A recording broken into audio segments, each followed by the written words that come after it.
I'm Kellyanne Healey, one of the children's librarians at the Lake Hiawatha.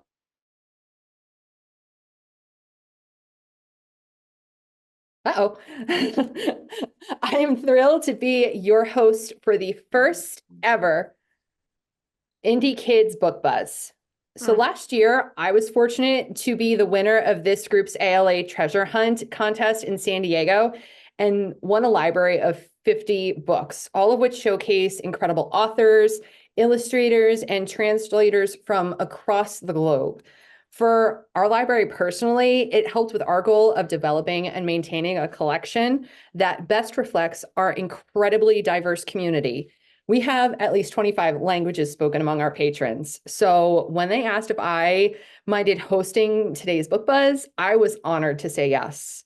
This event is brought to you by 5 amazing kids publishers. So in alphabetical order, they are Anik Press, represented by Zainab Sayeda; Greystone Kids, represented by Megan Jones; Orca Book Publishers, represented by Jen Cameron; Owlkids Books, represented by Judy Brunsek; and Red Comet Press, represented by Angus Ewan Killick.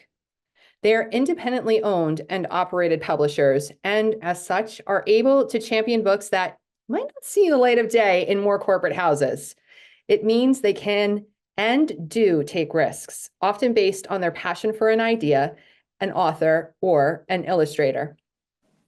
Working at an indie publisher is a labor of love, kind of like working at a library or a bookstore. We all love books and want to be sure to get them into the hands of readers. Angus noted in conversation that the Venn diagram of librarianship, bookselling, and independent publishing overlaps nicely. So, as a group, they decided that working together informally would be a great way to help folks like you find out about some of the amazing books. And they're finding ways to get the word out, like this webinar and the ALA Treasure Hunt. And I hear they're planning to do it again in Philadelphia. So before we start hearing about some of their spring 2025 books, let's hear a bit about who they each are as publishers. So guys, we're going to do this, have some fun here, and do this with a bit of a game show approach. Each publisher is going to take 20 seconds. And yes, we're going to time you guys, as you see on the screen here, to tell us about their publishing company. And I'm going to jump in. It's Judy Brunsek from Owlkids Books, and we publish books that respect and reflect the intelligence, imagination, and curiosity of children. We're known for our range of picture books, junior graphic novels, nonfiction, and fiction aimed at kids from birth to age 13. Our books are known for their signature energy, creativity, sense of humor, thematic relevance, representation of a wide array of voices, and for being well-reviewed. Let's talk the spring 2025 books. So this is going to be kind of like a Q&A a little bit. My first question: graphic novels continue to be hot commodities and gateways to reading. Kids and adults are eating them up. So who's got something new coming out this spring? I'm going to jump right in and tell you about Otis and Peanut Find a Way by Nassim Harab and illustrated by Kelly Collier. This is the 3rd book in the Otis and Peanut graphic novel series, and it features best buddies Otis, a long-haired guinea pig who's a bit of a worrywart, and Peanut, a naked mole rat who's ready to just dive into life at any moment. And together they navigate deep truths about life and human nature as their friendship shines through the stories. The New York Times review of the first book said, Otis and Peanut follow bravely in the footsteps of Frog and Toad and George and Martha. Not a bad place to be. SLJ's review of the 3rd book called it a consciously composed graphic novel that embraces joyful memories and delicious sweet moments. And Kirkus called it a feel-good tale of pals bonding as they grapple with grief. All 3 books are Junior Library Guild Gold standard selections, and this series is filled with humor and a lot of heart. Each book features 3 different stories, and some will make you laugh out loud, and others might make you shed a little bit of a tear. Thank you. So now, one of the things that indie publishers are known for is discovering new talent and nurturing it. Does anyone have a debut they can talk about, or any early career author or illustrator who deserves more attention? I'm going to stick with the animal world, but slightly different approach. What Makes a Bird by Megan Pomper and illustrated by Maya Hoekstra. Their debut author and illustrator. And I call this gorgeously illustrated book a child's introduction to philosophy, or as Kirkus called it, a cleverly open-ended answer to a big question. It's the kind of book that truly respects the child's curiosity and intelligence, asking the question, what makes a bird?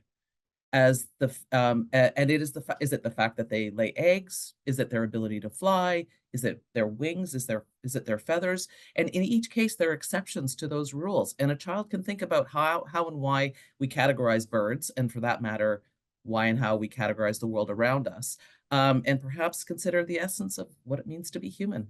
I don't know, maybe.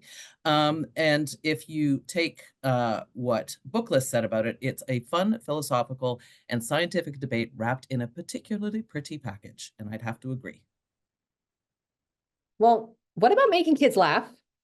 They love to laugh. And sometimes adults are too busy trying to teach a lesson to remember the salubrious effect of laughter. Anything funny? Judy, what have you got for us? Oh, have I got something good for you?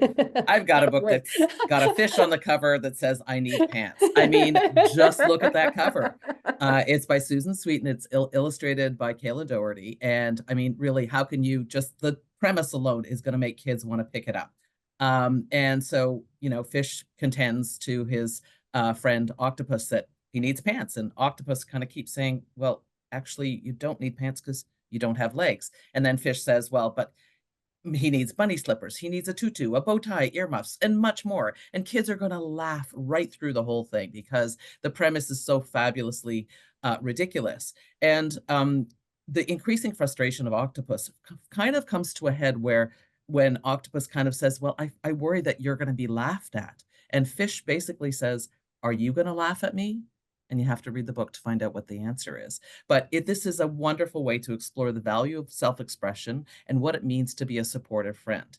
And Kirkus called this a fantastic look at individuality. And SLJ said, a premise that will surely delight. So we were just talked about kids' laughter. What about a good read aloud? I know the person that runs my story times, I'm always looking for good read alouds. For Owlkids, we've got Hugs Are Not for Everybody by Ella Russell, illustrated by Udiana Lugo. This is a playful book that features the same cast of characters that appeared in Pink is for Everybody, and it explores in a joyful, positive way the many ways to greet someone. There's a birthday party with lots of kids arriving, and we find out that hugs are okay for some, but not for others. High fives and waves might be better. Or for a special occasion like this, a silly handshake that ends in a magic trick. Maybe that's the best way to do it. This book is a great way to explore bodily autonomy in a very fun way. And with a read aloud, there's a great chance for kind of interactivity and demonstration and kids acting out various greetings.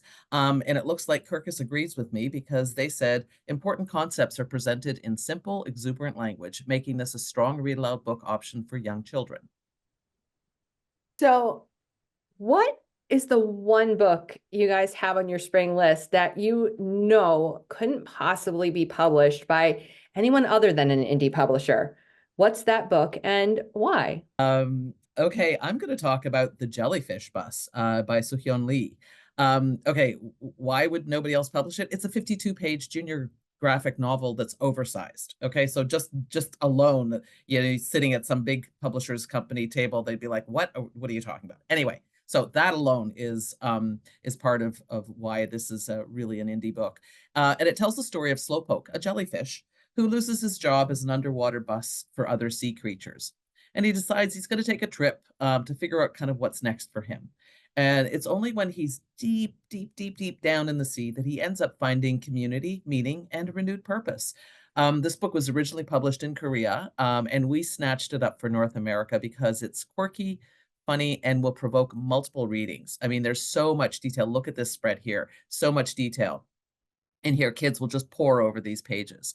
And SLJ said, this is beautifully colored detailed illustrations with just the right comic touch. And Kirkus called it an imaginative exploration of ocean depths. You guys, oh my gosh, I can't say that enough how much I love all of these spring books. But we also know that publishers work well ahead of their publication dates. Can you each give us a sneak peek of one book from your fall 2025 list that people should keep an eye out for? And I'm going to go to not grim, but really happy and fun and funny to talk about How to Be Brave Like a Snail by Nassim Harab and illustrated by Kelly Collier. Talked about them before. They're the creators of Otis and Peanut. This is coming out in September, and it's the third book in the Snail and Stump picture book series that started with How to Party Like a Snail and followed by How to Staycation Like a Snail. Lots of award nominations and all kinds of things. The series celebrates characters who are introverts, those who prefer a slower pace and who need to take time to get used to new ideas. In this third installment, Snail and Stump explore how when you help a friend, it might shortchange you. And the complicated feelings that result in that could be a little problematic. It's another funny, poignant book that really hits the mark. This book's cover was just recently featured in SLJ's 100 Scope Notes. So lots of people are looking forward to the ongoing adventures of Snail and Stump. Thanks. No, thank you guys. Oh my gosh, so many of these books. No, not so many, all of them. Oh, I have had a great time hearing about them from the spring books and the fall books from all of these publishers. So participants, be sure to check out their books in places like Edelweiss where you can read them and see how perfect they are for your library or your bookstore. And to make that easier, you'll be getting the Edelweiss links to the books discussed today as a follow-up email. If you really want to spread the love about these books, drop in a review or post on social media. We'll be sending out a survey after this and hope you will take a few minutes to provide some feedback. Thank you, everybody, for your time. We'll see you next season and happy reading. Bye, guys. Bye-bye.